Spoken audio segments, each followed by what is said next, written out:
All right, welcome back, everybody. We've been talking about having Christian on for a little while now. So, Christian, welcome back to the show for the first time. And we were just discussing before you came on, about a year or so, maybe. At least. Yeah, I think we're judging solely based on the age of Christian's child. So, Yeah.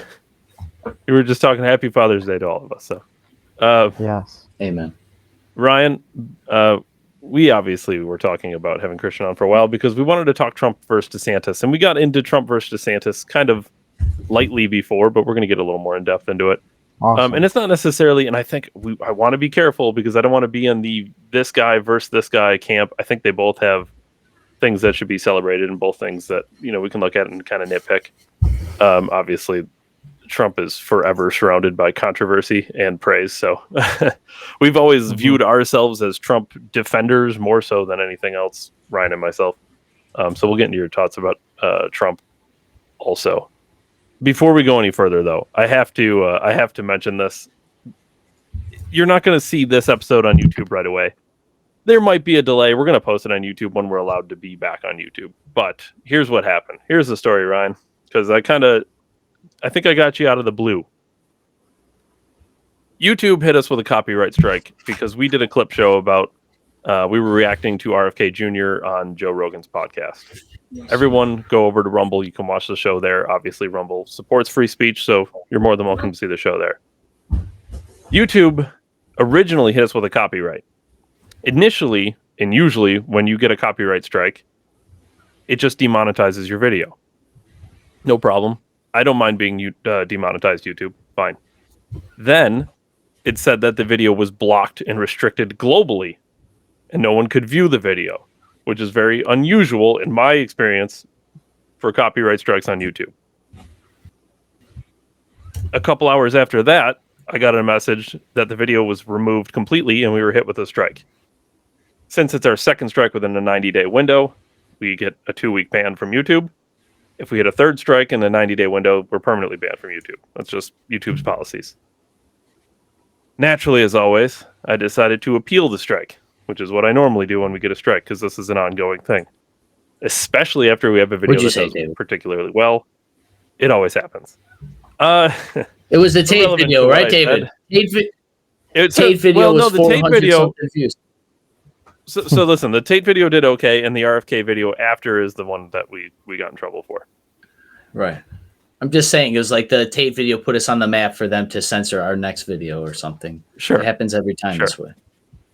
So here's where we're at, and here's what's going on now. YouTube, as always, does not give you a lot of information about why they ban certain videos or block certain videos. What they said was, as vague as possible, that it violated, quote, terms and policies. Yeah, and to think they allowed me to question the results of the election a few weeks ago. Yeah, that was a big win, right? Yeah, just not yeah, and we were very clear. I'm not getting my hopes up. Oh, great! I could ask about the election. What about vaccines? Negative, Ghost Rider. Shut them down. Shut them down. We're all looking good. I assume neither of you got vaccinated, like myself. We're the ones, and I figured this would be the case. We are the ones that are looking better. I don't want to do an "I told you so" to most of America, but I feel thankful. And hindsight is 20/20, but I feel very thankful and very good that I made the correct decision. Yeah. Have you gotten one "I'm sorry" from anybody? Because I haven't. I haven't. Nobody that I know that was like super establishment wearing masks since day zero and believe in everything on the narrative. Like I believed for a little bit, and then it was like, all right, we're over this. But yeah, like I haven't got a single "I'm sorry." So I don't know. I definitely agree with you. I'm not trying to like squash. I definitely agree. It is like a win. People like Joe Rogan even having RFK on, just being able to have that discussion in general is a win. So I agree. The medical establishment, the political establishment, the people that run these institutions, whereas I think institutions are very important to civil society, the people that the individuals and the leaders within those institutions hate to be questioned. They hate for their jobs to be on the line. That's why they love public sector unions. And as just an example, And when you question them, they want to silence you any means necessary. And I think that's what you're seeing now. You're seeing the aftermath of people examining the record, examining the policies that were detrimental to people's lives, kids' education, people's careers. And now that people like us have examined that record and said there were major flaws in the analysis, there were major flaws in the execution of policy, we should hold those accountable, whether in the public square or financially. Now they're on the defensive, and we got to keep this pressure going. Yeah, and you can see how much they don't want to have the discussion because Rogan offered, I believe, publicly on Twitter, $100,000 to Dr. Hotez to debate RFK live on his program, and he just basically gave him some nonsense, but it amounted to a no. And he Pastor said, Bet "Well, David, if not you, name somebody. Name somebody. They don't want to have the debate. They're not open to having the debate. We are the people who have debates. Christian, you specifically. We got into your background before, but you, if I'm not mistaken, sued. I could be wrong about this, but was it Buff State? No, University of Buffalo twice. The first, one of the two cases, they ended up settling because they knew they couldn't. Their position was indefensible. And the second, they actually went further in court, and we ended up winning not only a little bit of money, but most importantly, policy changes via the administration. Yeah. So that was truly a legacy left behind, not just me, but other people that were part of the club and the movement. But I'll also point out to you, this just came out within the last month or two. The University of Buffalo Young Americans for Freedom chapter sued the university because we all know that they're not that the conservative movement is not going to be popular on that campus, and so the student representatives, the student government establishment, huddled together and created a BS law within the student government that, and very arbitrary, that said if you have a national organization and you're merely a subsidiary, think Young Americans for Liberty, Young Americans for Freedom, College Republicans, Democrats, you have to follow these particular rules. And if you don't, if you miss one, you're excommunicated from being a student group that receives student aid. So obviously YAF and Alliance Defending Freedom, which is, by the way, I have to give a plug, Alliance Defending Freedom was the firm that defended my rights and the conservatives' rights and pro-life students' lives at the University of Buffalo. Try to donate to them. They are an amazing group. They're Christian. They're honest men and women. Anyway, they're the ones that are in the front line protecting our freedoms. Anyway, they are now representing YAF again to, again, push back against the education establishment. It's just incredible what we're seeing.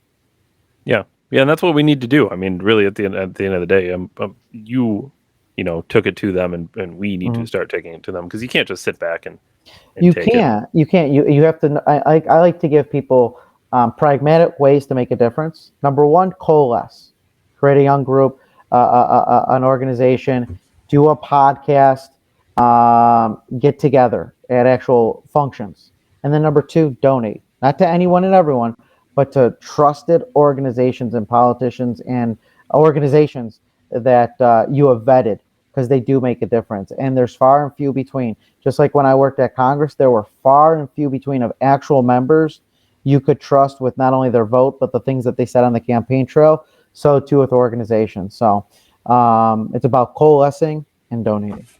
Yeah. In Congress, I mean, what is there? A handful, maybe a little bit more than what I can count on one hand of people that I actually think. Yeah, maybe a dozen. Out of 500 plus. Yeah. 500 something all in Congress. Yeah. I mean, it's just good luck. But that leads us, I guess, more to specifically why we wanted to have you on, because I know you seem to be, and I asked and you confirmed, a fan of Ron DeSantis. So I want to know what DeSantis. Sorry, I'm not used to DeSantis. What are the main things that kind of pulled you onto him? A track record of success and not just the rhetoric. And yes, I understand, when we compare the Trump record to the DeSantis record, the glaring difference is Trump had had more Democrats in his legislature compared to a Republican conservative dominated legislature in Florida. So that's number one. The number one is the record and the rhetoric, and I think DeSantis has done more. That's number one. But number two, and maybe most importantly, I just want to win. We need to win. You know, I work for a political firm, Ascend Action, and one of our top specialties is data and polling. We poll contested districts, contested counties, and over again, President Trump, who I like, his policies were amazing, fails to win over the most crucial voters, independent swing voters. He does. That's what the data and polling shows. And I think because I want to win so badly, because this country is on the brink, we need someone that can win those middle of the road people. As much as I laud and really appreciate the 4 years of President Trump, I want to continue those and even be more aggressive. And I think someone really focused and isn't distracted by the unfortunate litigation that President Trump is under, I think he has a better opportunity to push those policies along and to get those specific things done, like the wall, like the budget. As much as, you know, we have to give President Trump credit on his 4 years, the one unmistakable failure was his inability to hold on spending. So that's what I would say. And we can have a policy talk all we want, but what I kind of wanted to communicate was what we're seeing on the grassroots. Because there are different camps. You know, when we step away from policy and we look politically, it's fascinating to see what average day Americans want. They want a fighter. And I'd like to kind of get into that. But one thing I'm seeing, whether it's on Twitter and in real life, is there's some animosity between the camps. And I wish that wasn't so. There are good... You're meaning Trump and DeSantis? The followers. Understood. Yeah, I'm talking about just purely the followers. Gotcha. Huge animosity from both sides. And no matter who wins, we need to come together and support that individual. I agree. But it's caught me by surprise, or it saddens me to see kind of the animosity, the vehement kind of attitude that one camp has for another. So they're both great candidates, but I want the younger, and I think the more conservative one, who ironically enough I think will win more independents. But at the way this race is going, I don't think he's going to have that opportunity. You mean DeSantis? DeSantis, right? You don't think that he'll make it through the primary at this point in time? Because real quick, every poll that we're seeing after indictment, Trump gets stronger and stronger within the GOP. But what I tell grassroots activists and party followers is like, yeah, it's great to win a primary in a landslide, but can you win in the general? And the only retort I get, and it's frustrating, is, well, oh, he can win as long as it's not rigged. I don't know. I am one of those voters, conservative voters, who I'm tired of relitigating 2020. The only thing I wanted to talk about after 2020 was fixing those state legislatures. Were those state legislatures fixed? Were those voting requirements? Were the voting processes changed? I don't know that. I'd have to research Pennsylvania, Wisconsin, Michigan, and Arizona. No, they got trains blown up there. Well, yeah. Well, here's the thing I know. In Pennsylvania, of course, they illegally changed the voting laws. They did. Before the election. There was nobody held accountable, and nothing has changed since. And not to pick on you here, you're talking about you're questioning his ability to win a general. Out of the two people, he's the one who's won a general. A general meaning for a general election for president. Correct. Well, I mean, DeSantis has never run for president. Correct. Before. I'm just saying, we're saying who's has the ability to win. One of them has actually won already. Right. I'm not picking on you. I'm just saying No, that's you're fine. I just don't know. Well, yes, that's true. I don't know how that furthers the argument for Trump, because I would make the argument that DeSantis won by a landslide back in 18 against a fairly popular Democrat, and Gillum. Obviously, he's no longer popular anymore for obvious reasons. Um, but Dave, what you said, I kind of wanted. You said like sure. about the states. Yeah. You're right on that they illegally, changed their processes. It's the last thing that you said that I really wanted to focus on from 2020 until 2022 and even until now. But they haven't changed. They No. haven't corrected it, and maybe that's of course because not. They don't want to. and it's just that's the constitutional republic we live in. But it's just like if they didn't change. Does that mean if our guy loses in 2024, God help us if we do lose, we're going to yet then moan and say, oh, it was because they failed to change? Like I don't know. That's where I am. Here's the thing I don't want to see. If that does happen, I don't want to see everyone moan and say everything's rigged and then do nothing about it, because we were just talking about action. What is everyone going to do about it? Pennsylvania legally changed the voting law before the election. Nobody did anything. Nobody. Who sued the state of Pennsylvania? Did anyone try? Did anybody win? I didn't hear any of that. Everyone stood by and said everything was rigged, and maybe it was, maybe it wasn't. But the problem is that nobody did anything. And I think my frustration is, and I'm not smarter than anyone, but I'm a true conservative movement believer, and I happen to be a professional working in the space. And so one of the things that I get discouraged is they'll say on the top line, oh, the election was rigged. And what did we do after that? Like, did you participate? Complain about it. Yes. And me and my firm, we did something in 2022. I'm giving you a firsthand experience testimony on this. Because the whole hoopla was either early voting or voting by mail. And even in bright red Oklahoma, or absentee ballot voting, we outlawed mail-in voting, like just mass sending ballots for mail. Yep. But we wanted to still win in the early vote, and I'm not saying going to the polls early voting. I'm saying like the absentee ballot, and so we would go in the primaries.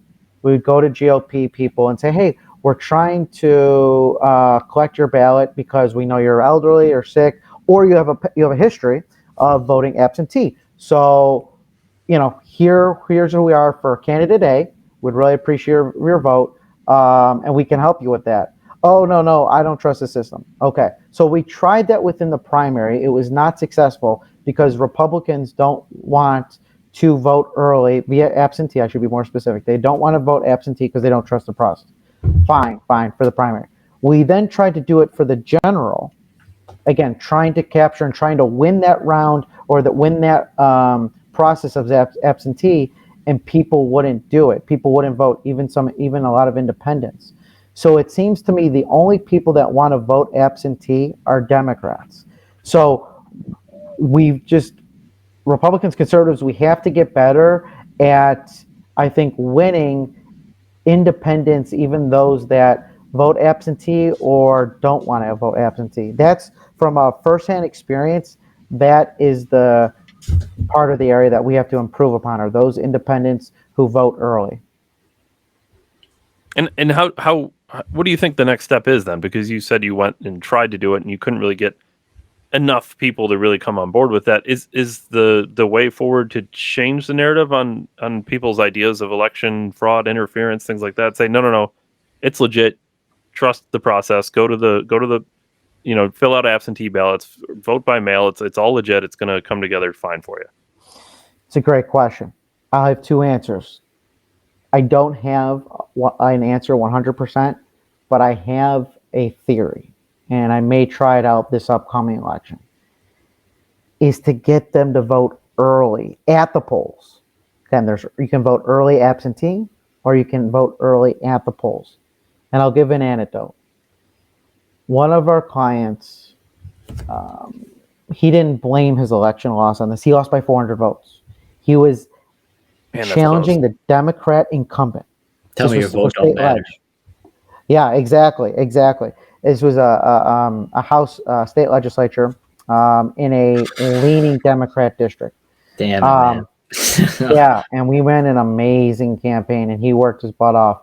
He ended up losing by 400, but he did note on election day, because of the hesitancy to vote early, because of the hesitancy to vote absentee ballot, and again, we don't have mass mail-ins, they all wanted to vote on election day. Well, allegedly, your nominal, not super politically active general election voter, right-leaning, who came out for him, were discouraged by the massive lines and therefore the wait, and so they turned around and they failed to vote. So you're saying we should try to make voting easier? In person, easier. So I want to make it easier for them to go and vote. But we have that in Texas. We have 2 weeks of early vote. So what to answer, we need to make sure that people go to the polls early. That is my theory. I'm not sure if that'll work, but that's the only alternative I can think about. So we evade, or we don't get stopped by those massive lines. The studio is no longer sacred. It's a running joke on our show. Oh, I like that. Because you never know when somebody's going to pop in.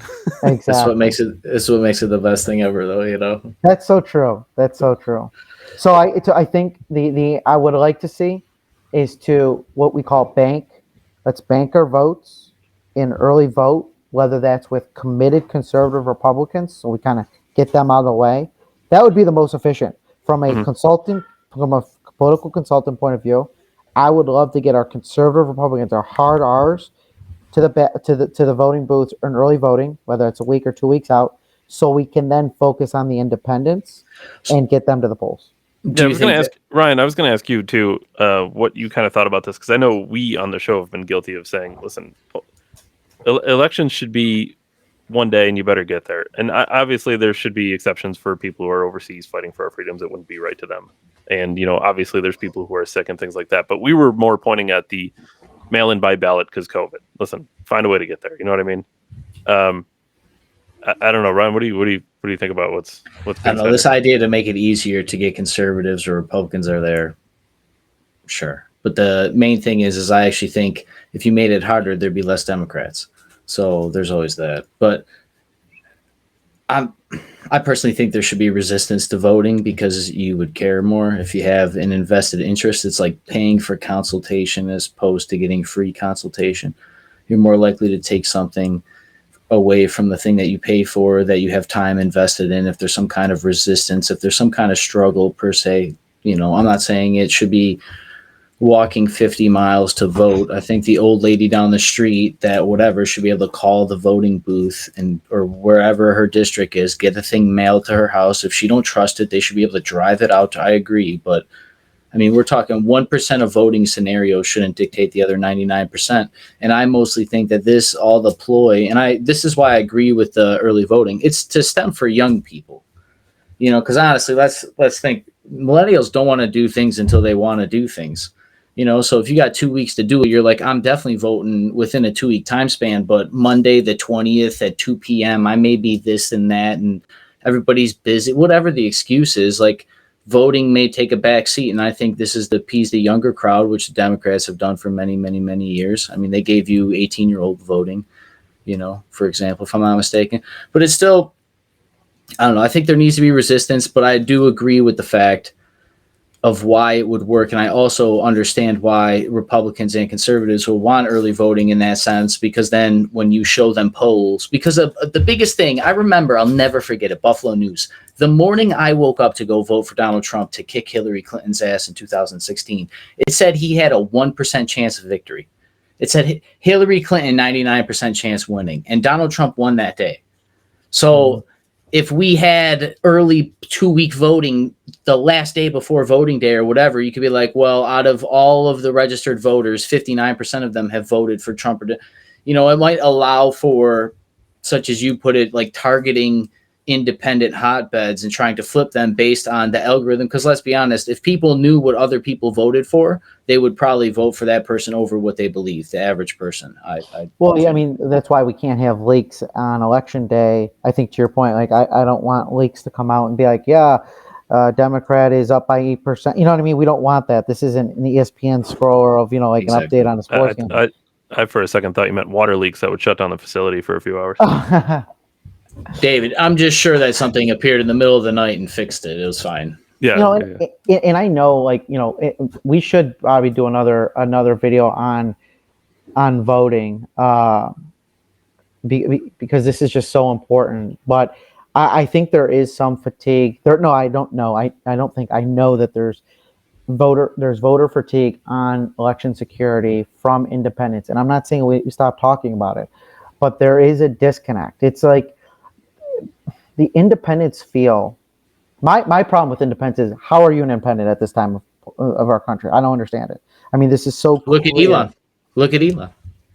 He's a prime example of what happens when you just say you're an independent. This is my main concern. Dave knows with Tim Pool. These people stand in the middle. You will get ran over by one of the other sides. Gotcha. And we're seeing it now with Elon. He was just a centrist, right, for years and years. Now he's the right winger. Elon Musk is right wing. Mm-hmm. Well, that's a weird thing about both. I wouldn't say parties, but like political ideologies. Is the left will kick you to the side as soon as you disagree with one thing they have to say. Republicans or the people on the right will welcome you with open arms the second you agree with anything. Elon believes in carbon tax and all types of crazy leftist things. Wonder why, Dave. But he believes. Wonder in free why speech. he super believes in shutting down fossil fuel industries. But he believes in free speech, so he was welcomed with open arms. It's just a weird difference between the sides, So every company, you're going to get all the shit from China, and then you're going to tell me this guy is pro-America.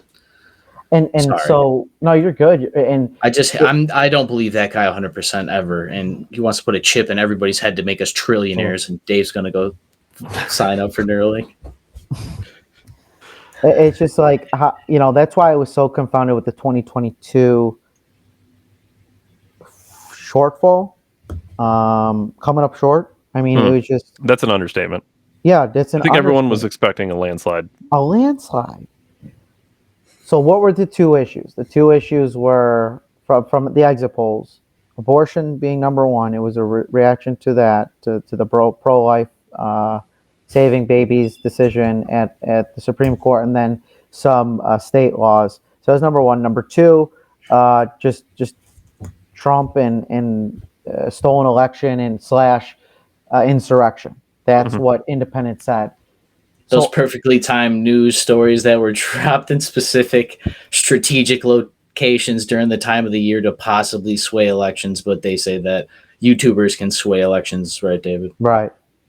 So again, I am not surrendering on them. I just think that DeSantis gives us a better chance because he's not weighed down with those talking points. So, but do you think DeSantis is less corrupt than Donald Trump? I don't know one corruption story from the DeSantis administration. I don't know of one. Do you know any Donald Trump corruption scandals? Not that I can think of at the moment. That have been true. Yeah, not one that I can think of at the moment. Well, there certainly were a lot of made up ones.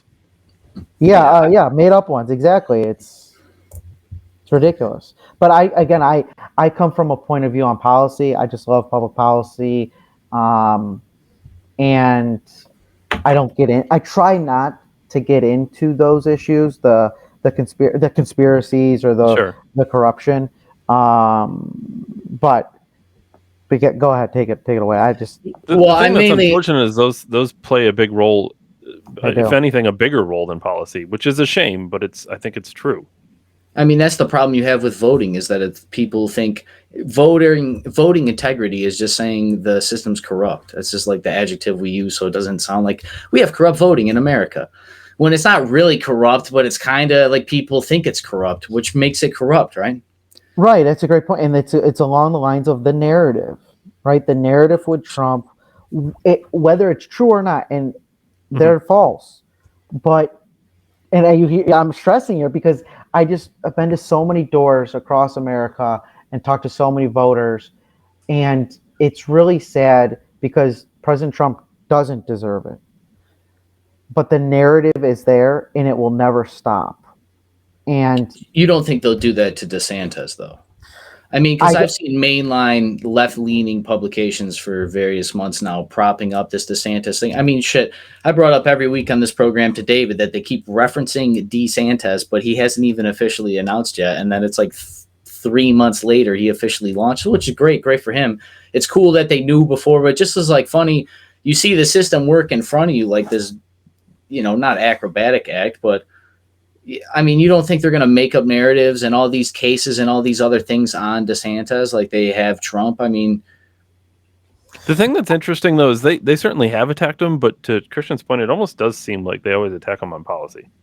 Yeah, because I don't think he gives... I think they can kill him on policy. They can't get him on character or like this personality. Like the thing that you get with Trump is the personality, right? Which is what people kind of make him addicted to him. I mean, me personally, I wanted to reference this to you because I probably definitely agree with you. I don't actually know, but DeSantis's policies probably align more to my own than Trump would. Yes. But the reason I would pull Trump, I'm supposed to be apolitical. I've told Dave I'm trying to stay neutral through the whole election. But the reason I would pull Trump today is simply because if we don't beat them with Trump, what does that say about the entire movement?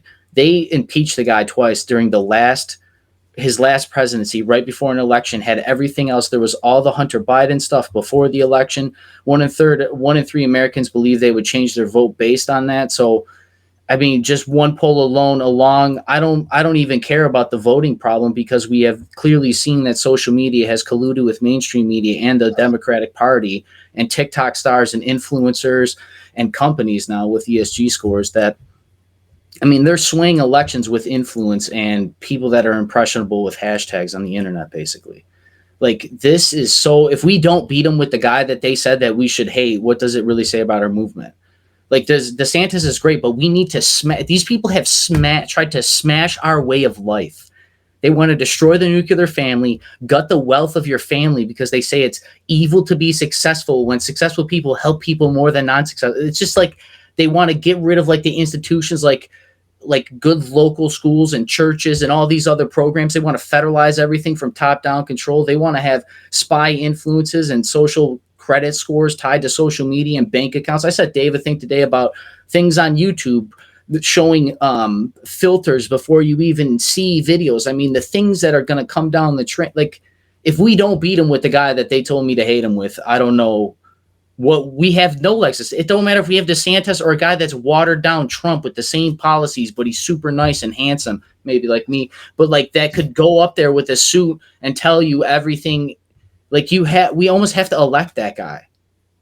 Like, because I generally believe the people did not go to January 6th for no reason. Like, that is a microcosm of the way that countrymen feel about this. And like, I personally believe we have to smash their teeth. Republicans have sat by and allowed this to happen as well. This is what's also frustrating because Republicans, I think at general knowledge, know what they're doing. They know when they let the left win the culture war, what it does to the movement. And they've allowed us to get watered down. Which is why Elon Musk seems right-wing now when he's not. He's really not. People have just draped this precedent since Bush and before our births nearly. And it's almost a joke. I mean, I'm not trying to distill everything and all the hard work that you and other people do. But I do know, like, when I speak with people, like, they feel defeated. We have to defeat them on every metric. And I hear that when I talk with Republicans. You're exactly right. And by the way, I agree with 99% of what you said. But my issue is the people that you may not be talking to. When I talk to independents, it's just like, I don't like Trump. Not about policy, but it's just the person and the baggage. And if we do pull the leverage, if he wins, that's amazing. Again, I was very, very happy. All conservatives should have been, especially on foreign policy. But if we go with him again and we lose because independents, they've been telling us for years they hate him, they hate him, they hate him. It's like we don't get to defeat him, we don't get to punch back. Do you see that point of view? It's just like I agree with you. I agree. DeSantis is he's like he's a more politically correct Trump. Like he's more of a statesman style Trump. He's certainly, yeah. But my question is like, if we want Trump to win the general, we've got to talk to people in the middle, centrists and independents. Like we cannot be talking to our own corner, because if we're seeing it right now, Trump is killing it in the GOP primary.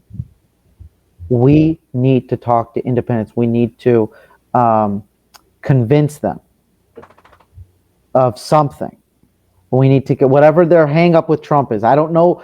Every independent voter is different, but if it's about personality, I don't know if we'll ever change them. And I think that's my worry, that they're so unpersuadable.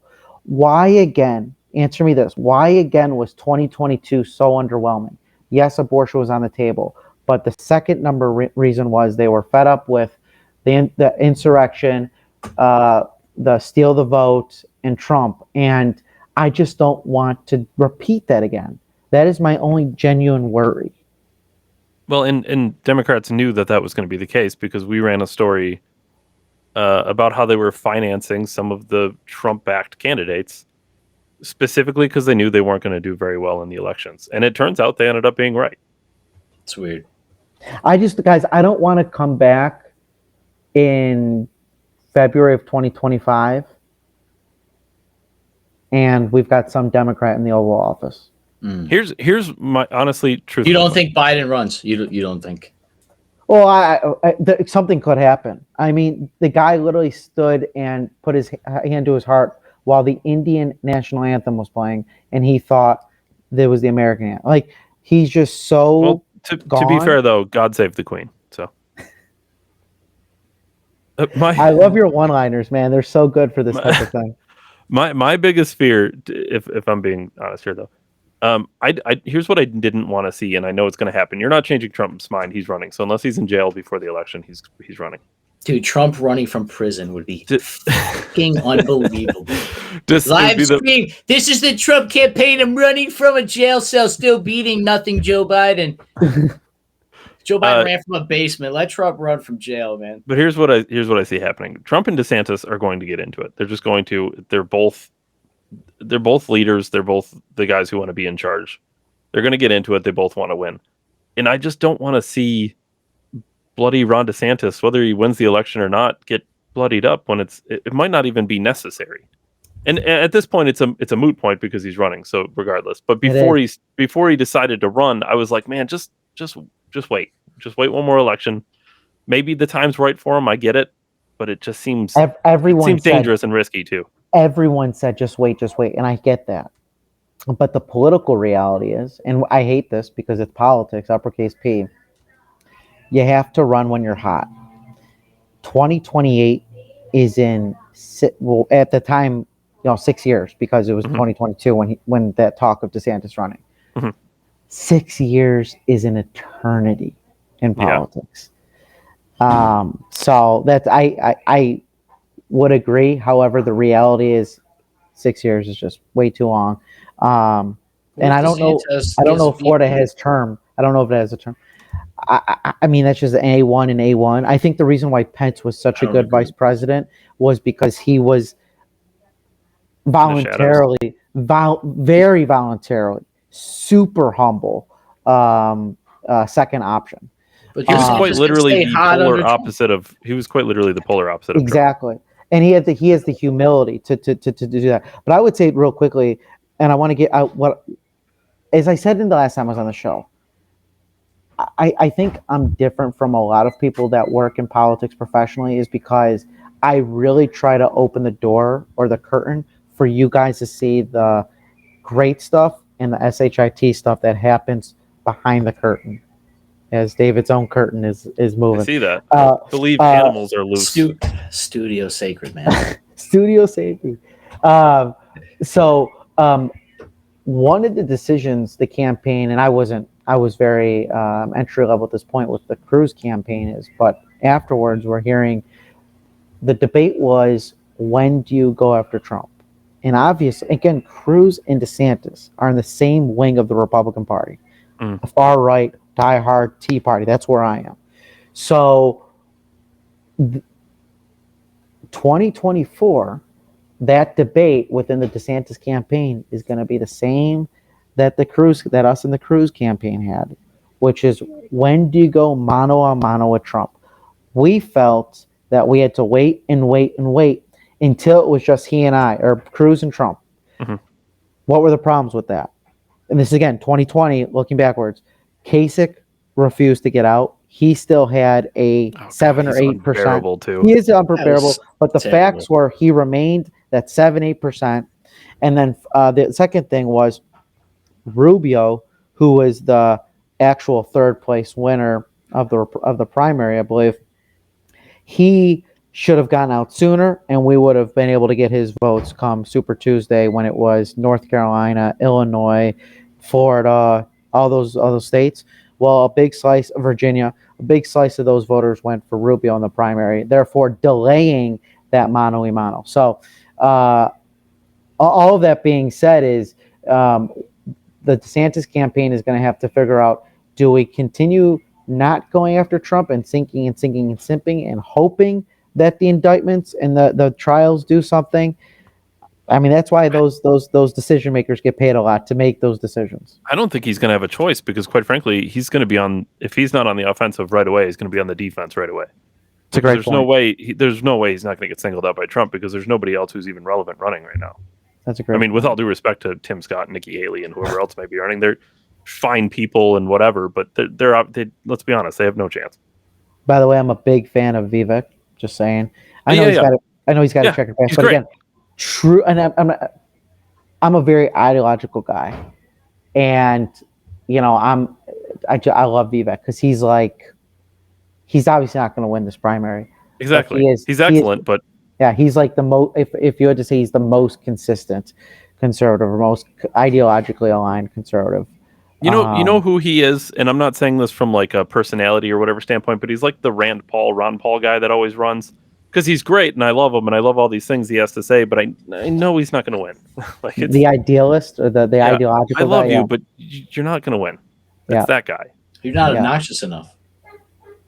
That's what it is. I'm glad he changed his hair a little bit, at least. The haircut he came in with was a little weird. Reminded me of Jimmy Neutron, but Indian style. But the last thing I'll say about the Trump DeSantis is the grassroots, and this is what I really wanted to share is like, so in 16, I'll get away from 16. The top line, you've got Trump, the populist, kind of the new right of center candidate in terms of ideology, brash, a business business background. And those type of voters versus kind of the Cruz DeSantis lane, which is the more ideological focused Tea Party, maybe more of the politically connected. And then you've got this third tier of the establishment, the Jeb Bushes, the Nikki Haley's. And what I find remarkable, and this is a testament to the conservative movement and the Republican Party right now, is the establishment, the Jeb Bushes, the Nikki Haley's, the Liz Cheney's. Those people are in third place. And that's awesome. The fact that the top two, once again, 16 and now in 24, the top two people are hard right from an ideological guy like me, that is awesome. And I think David, you're all on the same lines as me. I just think that's awesome. Because remember in 2000, 2004, 2008, our party was putting up these establishment hacks. It's just so refreshing to me, and I really wanted to point that out. And what you're also seeing is a bunch of the Cruz former staffers and consultants are now also with DeSantis, because we're very ideological driven. We're a lot less populist and more kind of Tea Party constitutionalist. So it's that dynamic is very interesting to me. Yeah, that's interesting because I haven't heard anybody make that point before, but that's true. The establishment in the Republican Party does seem to fall by the wayside now, which is great, because those are the people I don't need to be hearing from. Quite frankly, I got enough of establishment talk from the left. Those are supposed to be the people we're fighting against. I need the people who are fighting for the things that we're fighting for. And why do I have people gridlocking me in my own party? It doesn't make sense. That's exactly right. And the next step for the conservative movement is to do what we've done since 2016 with the presidential, is to do that in Congress. If we can get Mitch McConnell out and have Ted Cruz be the Senate Majority Leader, guys, we could be improving this country sooner than later, because McConnell is the one that cuts the deals and does some of the bidding for liberal Republicans and the Democrats. I wonder how many magic islands that guy has been to for him to be such a sneaker. What's your initial thoughts relatively early into the McCarthy leadership? I don't think it's bad, honestly. I was a huge Jim Jordan guy for Speaker for many years, was very skeptical about McCarthy.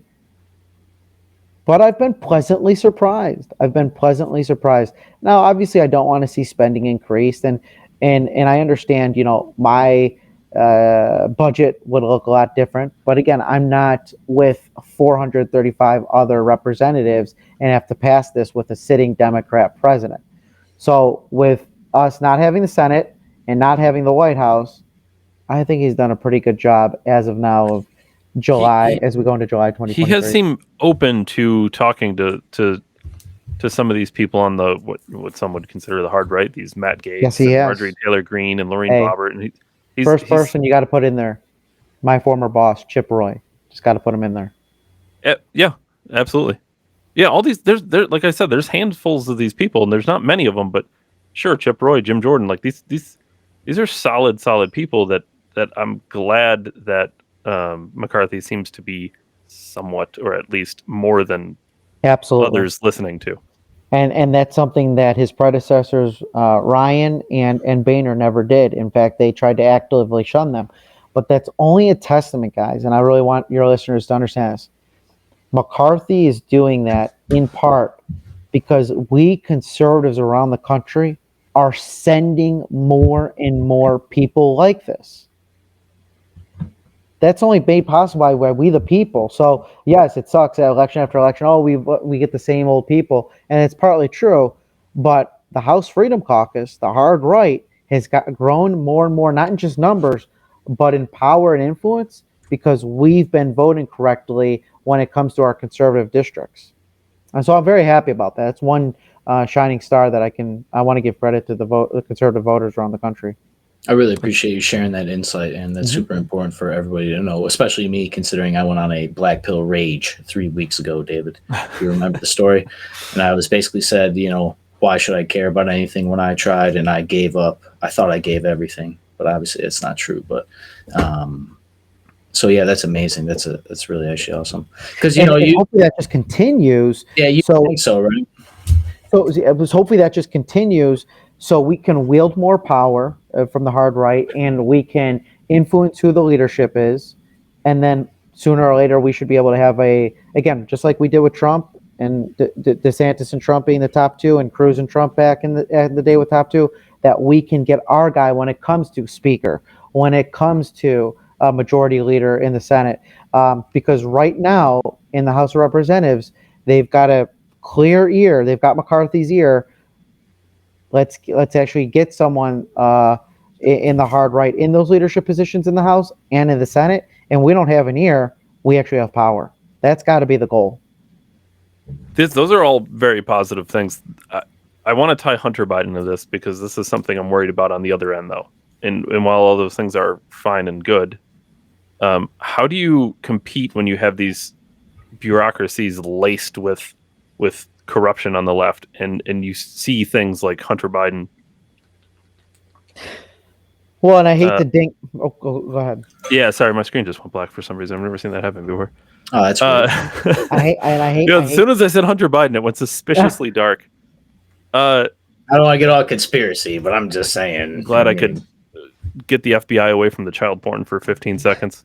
Holy hell, man! It's It's crazy to me though that we see this happening at the same time. I think it's just we're so far apart, and there's so much corruption built within the bureaucracy, which is I think a thing that Trump ran into issues with. Where do you go though? I mean, is it almost? I don't want to say it's hopeless, but it's worrying at the very least. Well, I think what worries me as a political consultant, because I'm trying to get conservatives to win right. This issue rightfully matters to right-leaning people, and they know about it. But for some reason, this doesn't really resonate with independents. And I'm not sure what we can do better to communicate this in a better way. The two-tier justice system, political favors. Epstein It's been very discouraging to be able to connect this to the group of people that actually affect our elections, sway elections. Yeah, and you could tie it in because you've seen how many cases of this do we have to see? I mean, we see right now with Andrew Tate in Romania, whether or not he's guilty, I don't know. We haven't seen the trial, but I mean, it seems suspicious that he becomes the most Googled man on earth, fighting the establishment, talking about the Matrix, and then boom, he's in jail. You have Alex Jones getting sued for $1 billion that he doesn't even have. You have this Hunter Biden thing. You have Trump getting just out of the blue all these people who are suing him, and now he's potentially, he's got indicted. And it seems to me that the grassroots is fighting and they're doing the right things, but it's almost like an impossible task. It's David and Goliath for sure. It really is, and those problems, those issues, those stories that you just named, they don't have everything to do with what I'm about to say, but I do have to ding President Trump a little bit. He failed to really drain the swamp, and I think that's one thing that DeSantis really can is go with a fine-tooth comb and really weed out not just the upper level, but the mid-level as well, to ensure that we get these horrible people that are running the show right now under the Biden administration and who ran part of the show during the Trump administration, to get them the heck out of there. Because if we don't get the mid-level people out of there, they're the ones that get the trains rolling. They're the ones that actually execute the policy. What Trump did was half the job. He got the people out at the top level, but you had a bunch of people in the middle and the entry that did not believe in America first. And they came to screw him at the end and during his administration. So yes, including his vice president, which is is exactly what you're describing. Like Pence was like the opposite of him, but he was one of those mid-level guys you're describing that was rooted in the corruption. What would your advice be? Say DeSantis wins. You're talking about draining the swamp. Can you even do it? Is it even possible? You need a constitutional convention. I am optimistic that DeSantis can do it. Because he's really focused. That's all he talks about is the bureaucratic state. In addition, and he is intimately experienced with this. Why? Because of COVID. He fought Fauci more than any other sitting governor, and so I think he replaced his own health commissioner to someone that actually believes in the things that all three of us here believe in. He's talked about on the political trail running for president how President Trump unfortunately did not get to that mid-tier level and really drain the swamp as necessary, and that's one of his main focuses. That's the top one in his top three focuses, and so that's why I'm optimistic. He's so brilliant too. He's focused and brilliant. Trump is brilliant. I don't think he's as focused on these issues as I would like. So here would be my big three dings against Trump, right? Obviously, he came in saying he was going to cut the debt in half. I knew that was a lofty goal and it wasn't going to happen, but he didn't even cut it at all. The vaccine thing was a big thing for me, and like you're saying, drain the swamp. Are there any dings as of right now on DeSantis? Can you think of anything that gives you some, at least a little bit of like, or is it pretty much all it's all roses? It's pretty. I'll transparent. I think it's pretty much all roses. But here's the reason why, for me allows me to say that. He was in the Tea Party caucus back in 2012, and you look at his record. He's not a Johnny come lately. Oh, I believe these things. Like a lot of people have grifted off of President Trump. Oh, I believe these things, and then they just become swamp creatures. Ron DeSantis was this way back in 2012 when he was first elected, or around that time. I don't exactly know, but my point is he came in that Tea Party wave. You look at his record as a representative, and you look at his record as a governor, and it's near impeccable. So no, I cannot think of. I'm sure there are, but I can't think of one at the moment. Here's one knock I've heard against him, and this is, in my opinion, this sounds like something that comes from Trump camps. Because I think it's a little silly, but what do you say to people who say the thing about Trump is he can't be bought because he has so much money, and Ron DeSantis isn't a billionaire, so he can be bought. Now, my personal opinion on that is having money or lacking money is not what determines if you're bought. It's your character. Do you pretty much agree with that sentiment? Absolutely. So, yes, I've heard that as well. That's a big talking point from the Trump camp. I think DeSantis or DeSantis PACs, because again, they are two separate entities. They have accepted money from questionable donors. So then the next step is, well, he will do the bidding of those big donors. And that is possible. And that would be wrong of him to do that. But what keeps me grounded with him is, again, his past record. That's the only thing that's keeping me grounded. Because if he didn't have that background, guys, if he didn't have that record of achievement, fighting for these causes, voting correctly, then I'd say, well, show me, or I don't have anything to show you that he's not going to be like every other guy. But because his record showed that he has never sold out before, leads me to believe, well, I'm going to continue to believe that he will not sell out. Does that make sense? Yeah, I agree. If he came out of the blue and got a bunch of money from George Soros, I'd be a little weary. Exactly. But I think one of the great things, like during the Cruz campaign, it was always like, don't tell me what you believe in, show me what you believe in. So when he and Rand Paul both were on the front steps demanding that Planned Parenthood be defunded, and I think we shut the government down for about at least 2 weeks over it, that showed me action, right? And so people's record matters, but unfortunately, most voting people don't pay attention to records. We just tend to be political geeks here. But I think the record matters, and as long as he has not sold out in the past to donors, I have no reason to believe he will moving forward.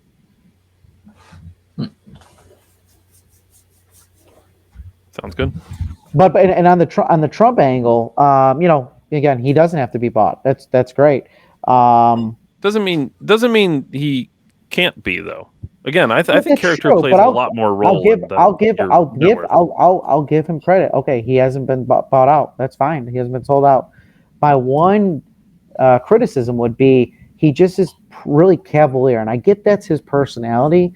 He's just really cavalier about things because he does own so much. What do you mean he's like over the top and brash? No, not brash, because that's just his personality. What I'm trying to convey is, because he has everyone and everything at his feet, right? Because he's so rich, he has everything. He's not bought. He's not. No one big is donating and asking for favors. He kind of walks into the room like, oh, superfluous, like, just not focused on the budget, not focused on let's complete the wall, not focused on some of these kind of academic issues. Does that make sense? Because he's out puffing his chest about other things, and that's his personality. Me personally, I love someone that's studious, is going to hit the books hard. I want to solve this. I want to solve that. And that's what you get in DeSantis. It's completely about personality and focus.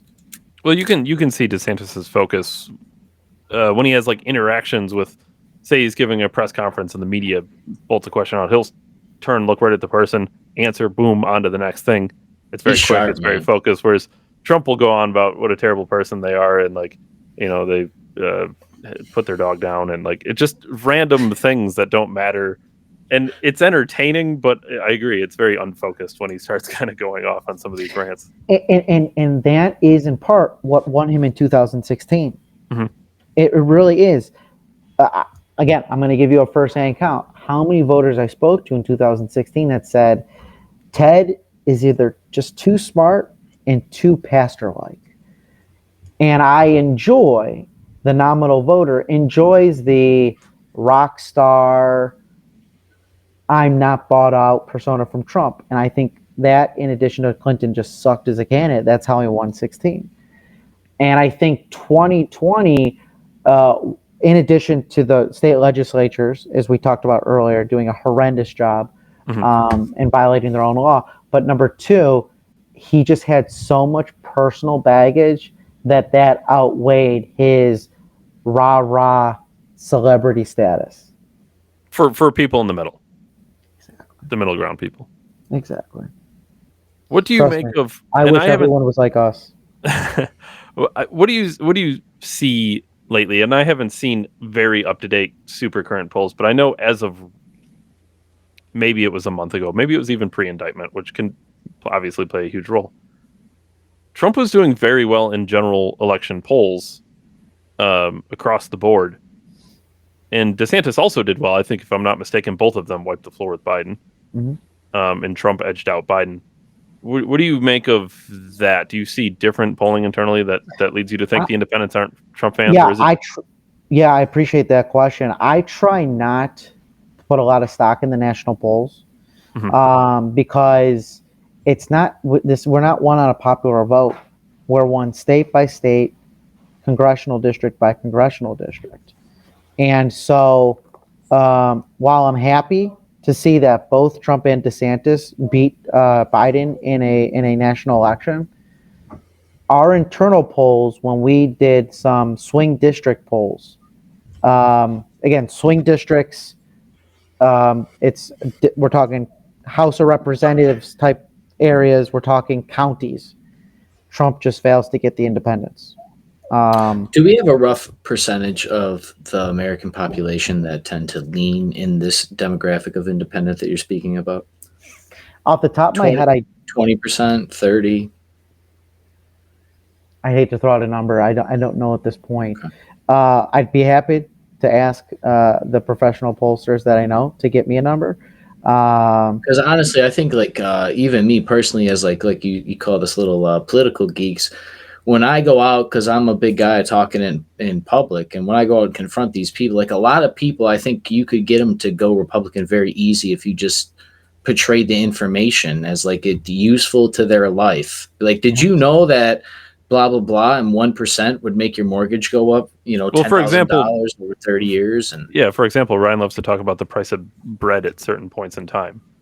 And there's an inflation number that's thrown out, but the real inflation is so much greater than that. That's absolutely it. That's absolutely it.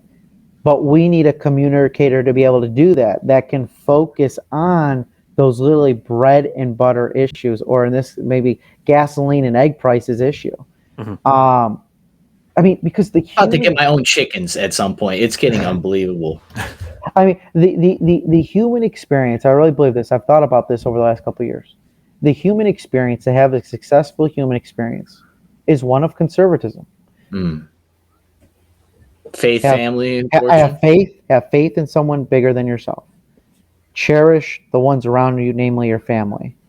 You want to keep the earnings of your labor, and to protect and respect all human beings.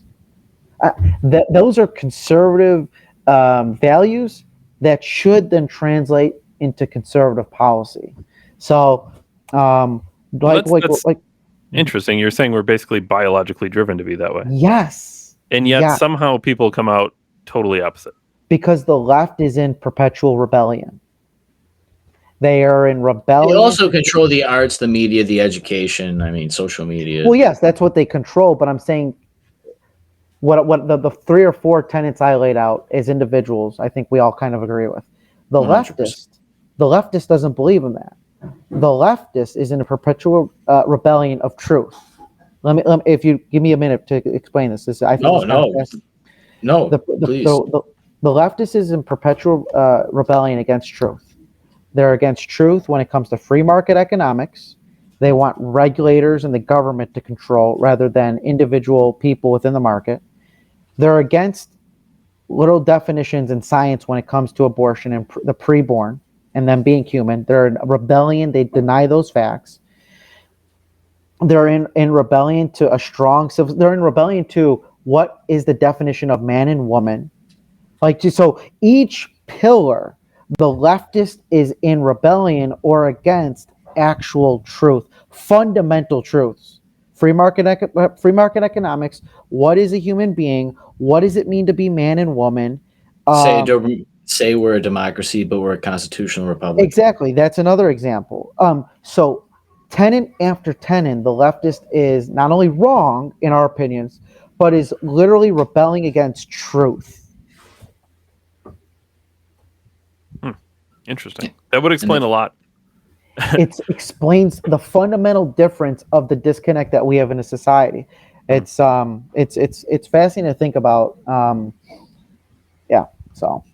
So what do you? So you generally believe that you bridge that just through the education factor of promoting people that are not like, in the Trump DeSantis thing. That's why you lean DeSantis. It's like you get that better package and it's more palatable for more people because it's more polished. Let's be honest. Well, yes and no. I'm going to say no because I was just talking about the leftist. Gotcha. The people we're trying to talk to are not leftists. They're the independents. People they are heck, your suburban mom who has 3 kids, who doesn't. That makes sense because you're not going to focus time and resources to people you're not going to switch. Exactly. No Exactly. So it's a completely different conversation. I don't even talk to leftists because it's a waste of my time. I like to communicate. Those are my favorite people to talk to.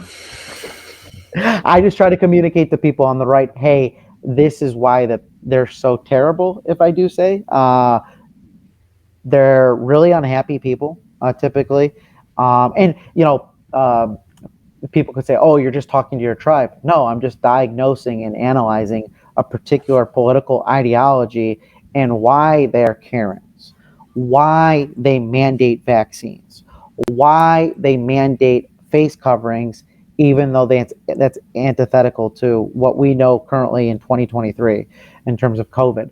So it's not like it died in sunlight or anything, or with some hot soapy water. Right. Surely I need a mask. Right. So it's good to know who your opponents are, and they are our opponents. They really are. They're our countrymen, but they are our opponents, and they're in constant rebellion of fundamental truths. But it's a completely different conversation when talking to independents, because back to what Ryan was saying, you do need to have a more polished, more, I would contend, humble conversation with independents, and you need to have the right representative of those beliefs. And I think DeSantis, by far and away, is a better messenger on those issues. How do we bring gasoline down? How do we get more supply to be able to tackle some of the scarcity issues we've had over the last 2 years? I just think he's a better messenger on those issues to independent voters.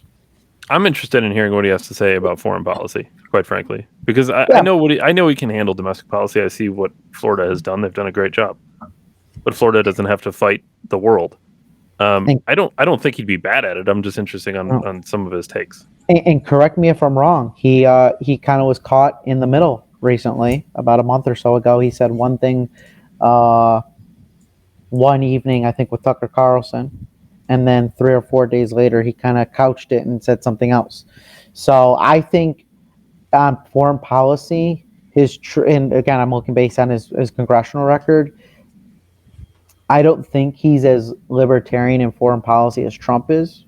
Mm-hmm. But I'll take his foreign policy stance way more than a Nikki Haley, a Marco Rubio, or Tim Scott, who wants us all over the world. So I think I'm seeing a parallel. I'm seeing a parallel between Trump on foreign policy only, mm-hmm. Trump and Ron Paul and Rand Paul, and DeSantis and Cruz. Cruz was not as libertarian in foreign policy as those others that I mentioned, but neither is Ron DeSantis. but he's clearly not Lindsey Graham. He's clearly not Marco Rubio, and I think he positions himself well. I did he's got to find a way to express that. I did always like Trump's foreign policy because it was always, not only did I like it from the fact of I liked it, but I always thought it was funny to me that he was always pushed by the left as this big evil dictator, and it's like, for a dictator, he certainly does not want to rule the world. Exactly. Trump's foreign policy was spectacular. Other than the Supreme Court justice picks, I think my favorite thing about his presidency was his foreign policy. And then his Twitter. It may compete, if not supersede Ronald Reagan's. I mean, don't forget, Ronald Reagan's one blemish was the Iran-Contra scandal. Mm-hmm. Trump never had a foreign policy scandal. He sure as hell didn't have what Obama had in the wee hours of the night. They didn't give him any money or anything. Exactly. Don't worry about it. Exactly. Unsequential cash bills. I couldn't believe. I would have thought that was an impeachable offense, guys. What Obama did with Iran, I really did. Funneling money to the Muslim Brotherhood? Never. Or to the Iranians, but that was great too. What his foreign policy. Yeah, buying art is now the thing they do. They just buy art from each other so they can launder money that way. It's too bad his foreign policy isn't talked more about. I'll never forget when he said, I think it was with Tucker, he said, I'm the only president, or maybe Tucker was the one that said it. He's the only president in X amount of years that never got us into a war. That is amazing. I think that points to the I can't be bought. I mean, quite frankly, that just seems like there's a lot of money to be made in wars. Mm-hmm. Unfortunately. I've got to get going here soon. I've got another about 4 or 5 minutes. No problem. But can I ask you a quick personal question just before you go? I think it'd be cool to round out because it just seems like you're an extraordinary guy. This is only the second time I've met you and stuff. I appreciate you for your time. I know you're a family guy, and not to mention, I'm sure you have plenty of other endeavors. But I do appreciate you for your time. But just a little personal question: best advice you could give your 20-year-old self, because you've been around these people. You've been a political consultant. You've been in a sphere of people that, let's be honest, is like the creme de la creme of people as far as like pushing ideology. I mean, we're talking about trying to change America. There's very few people, and there's a certain level of people and type of person that follows this. And if you got like any advice, I just would appreciate it. I would give this, and this is going to sound bad, but I took this advice when I was 20. And so this is what I'd say to other 20-year-olds. 2 steps. Educate yourself on ideology. Find out where you are, what you believe in, and why you believe it. That's number 1. And let that lead to action with the passion that you believe that, for which you believe that. Does that make sense? So educate yourself, the ideologies, and where you fit in that. And then number 2, make it result with action. And do that action with passion. That's how I got where I got, and it served me well when I started as a 20-year-old. Amazing. I really appreciate you sharing that, and I know somebody out there will get value out from it. If not, I will for sure. Thank you. Thank you for your time as always and all that. And Dave, I guess we're getting out of here, right? Yeah. All right, cool. Yeah, everybody, thank you. Dave Ryan, December 1773. Catch us Monday through Friday, 7 p.m. Eastern for the weekly show. Dave and I will be there as always this week, featuring our humble guest here, Christian. Thank you for your time as always. Dave, I'll see you later. Catch everybody later. Thank you. Appreciate you guys. Watch us on Rumble, because you can't watch us anywhere else. Amen, Christian. And amen, man. And I hope to have you on sooner than this. Yeah. Time. Honestly, your insight, I think, it's dire almost at this point with the Russia stuff going on and all this, because just the idea that I can selectively target my political conversations and actually make a grander difference because I have the data. Back to your education and passion. So just incredible, awesome. I'll see you guys later. Thank you, guys. Thanks, everyone. Thanks, Ryan. Thanks, Christian. Thanks, man.